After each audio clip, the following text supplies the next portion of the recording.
ne reste que quelques minutes à ma vie. Tout au plus quelques heures, je sens que je faiblis. Mon frère est mort hier au milieu du désert. Je suis maintenant le dernier humain de la terre. On m'a décrit jadis quand j'étais un enfant ce qu'avait l'air le monde il y a très très longtemps, quand vivaient les parents de mon arrière-grand-père et qu'il tombait encore de la neige en hiver. En ces temps on vivait au rythme des saisons et la fin des étés apportait la moisson. Une eau pure et limpide coulait dans les ruisseaux où venaient s'abreuver chevreuils et orignaux. Moi je n'ai vu qu'une planète désolante, paysage lunaire et chaleur suffocante, et tous mes amis mourir par la soif ou la faim, comme tombent les mouches, jusqu'à ce qu'il n'y ait plus rien. Plus rien. Plus rien.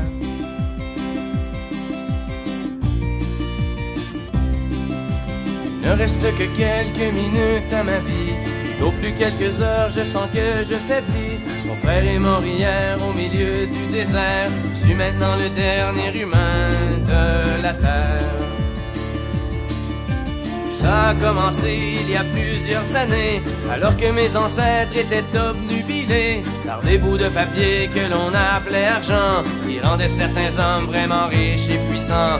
Et ces nouveaux dieux, ne reculant devant rien, étaient prêts à tout pour arriver à leur fin. Pour s'enrichir encore, ils ont rasé la terre, pollué l'air ambiant et tari les rivières. Et au bout de 100 ans, des gens se sont levés et les ont avertis qu'il fallait tout stopper. Mais ils n'ont pas compris cette sage prophétie. Ces hommes-là ne parlaient qu'en termes de profit. C'est des années plus tard qu'ils ont vu le non-sens. Dans la panique, on déclarait l'état d'urgence, quand tous les océans ont englouti les îles et que les inondations ont frappé les grandes villes. Et par la suite, pendant toute une décennie, ce fut les ouragans et puis les incendies, les tremblements de terre et la grande sécheresse. Partout sur les visages, on lisait la détresse. Les gens ont dû se battre contre les pandémies, décimés par millions par d'atroces maladies. Puis les autres sont morts par la soif ou la faim, comme tombent les mouches, jusqu'à ce qu'il n'y ait plus rien. Plus rien. Plus rien.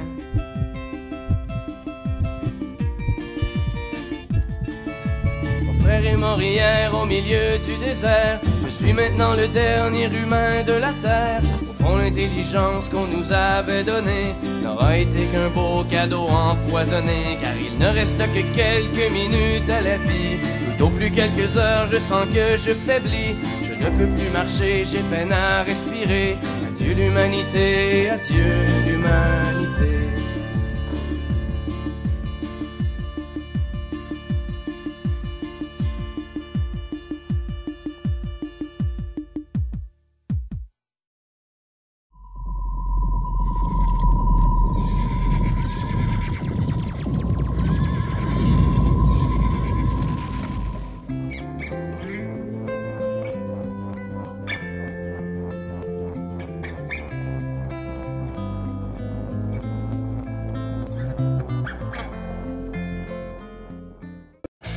Avant que la nature nous confonde, juste un petit geste pour changer le monde.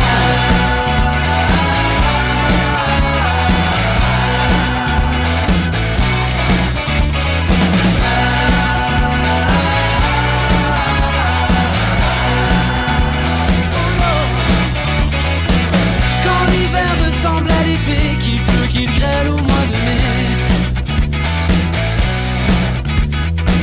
c'est peut-être qu'on a abusé de ce que la terre nous a donné.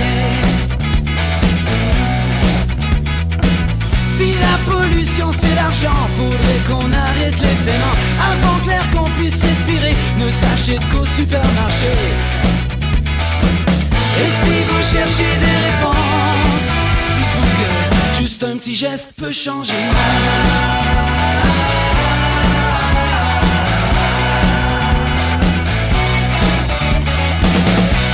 L'industrialisation a fait son apparition. On pensait pas que notre existence tournerait un jour autour de l'essence.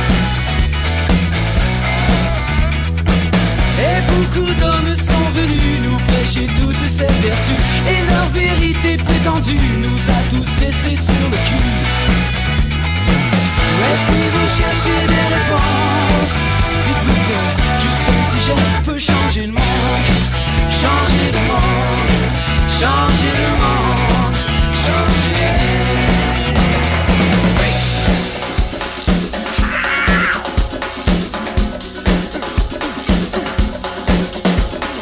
Juste un petit geste pour changer le monde.